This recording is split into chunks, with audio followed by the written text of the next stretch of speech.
আজকে এই জীবিত পৃথিবীতে একমাত্র আল্লাহর পরেই শ্রেষ্ঠ হলো মা।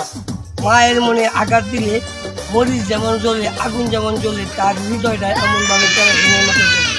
তাই স্বপ্নে দেখেছি এই পৃথিবীতে একমাত্র মা হলো আপন, আর যা আছে এই দুনিয়াতে সবই গোপন। একমাত্র আপন হলো মহান আল্লাহ রব্বুল আলামিন, আর তার এই 10 মাস 10 দিন যে গর্ভে রাখছে সেই মা হলো আপন, আর যা আছে সব পৃথিবীতে গোপন।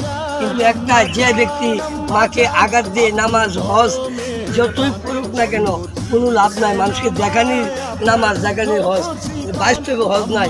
বাস্তবে হজ একটাই, যে ব্যক্তি মাকে যত্ন এবং রত্নভাবে গ্রহণ করবে সেই ব্যক্তি হজের সমান তার যোগ্যতা হবে ইনশাল্লাহ। বড় ভাই কথাটি অনেক বড় ভাই অনেক কথাটি